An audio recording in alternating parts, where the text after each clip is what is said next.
नमस्कार दोस्तों, रामायण से सीखे लाइफ मैनेजमेंट। इस कड़ी में मैं doctor Sanjay Biyani, director Biyani group of colleges, आपका हृदय से स्वागत करता हूँ। जय श्री राम। दोस्तों, आज की कड़ी में हम बात कर रहे हैं राजा दशरथ का गुरु वशिष्ठ से राम के राज्याभिषेक किए जाने के लिए सलाह लिया जाना। दृश्य संख्या 1। राजा को महत्वपूर्ण निर्णय सर्वसम्मति से लिए जाने चाहिए।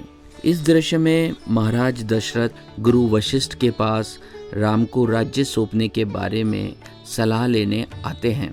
वे कहते हैं, राम अब हर प्रकार से योग्य हो गए हैं। सेवक, मंत्रीगण, नगर निवासी, यहाँ तक कि शत्रु भी उनका आदर करते हैं।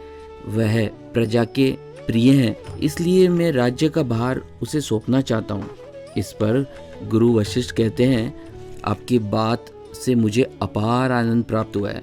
आपका प्रस्ताव अति उत्तम है। आगे वो कहते हैं, आपको एक राज्य सभा का आयोजन करना चाहिए। उसमें उप प्रदेशों के सामंत, राजाओं, समस्त मंत्रियों, अधिकारियों और प्रजा के प्रमुख लोगों को बुलाकर उनकी स्वीकृति ली जानी चाहिए, ताकि सर्वसम्मति से राम को राजा घोषित किया जा सके।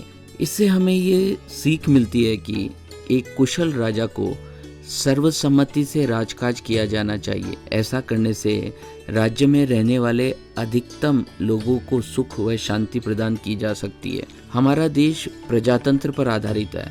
इस व्यवस्था में कार्यपालिका के रूप में कार्य करने वाले अधिकारियों, व्यवस्थापिका के रूप में काम करने वाले मंत्रीगण व न्यायपालिका के रूप में कार्य करने वाले न्यायाधीशों को प्रत्येक कार्य में, निर्णय में जनमानस व जनहित का अवश्य ध्यान रखना चाहिए।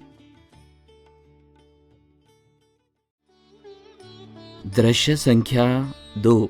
गृहस्थ आश्रम के पश्चात मुक्ति का प्रयास करें।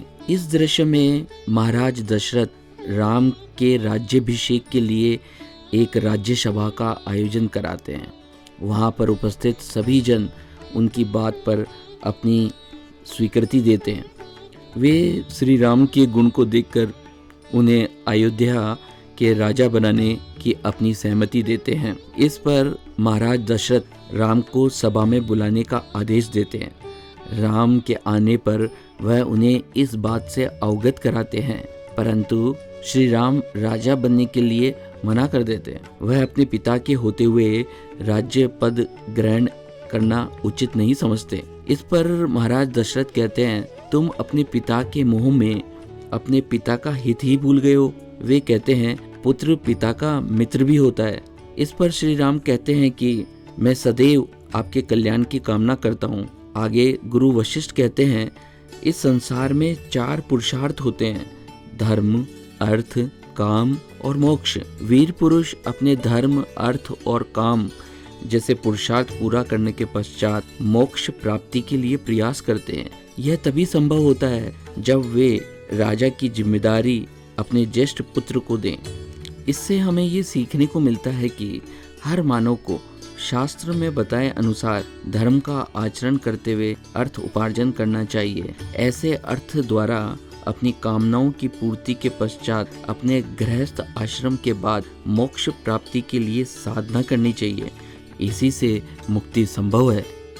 आशा है आपको आज की यह कड़ी जरूर पसंद आई होगी। हम फिर मिलेंगे, बात करेंगे प्रेम, स्नेह व सम्मान के साथ। आपका अपना life coach doctor Sanjay Biyani.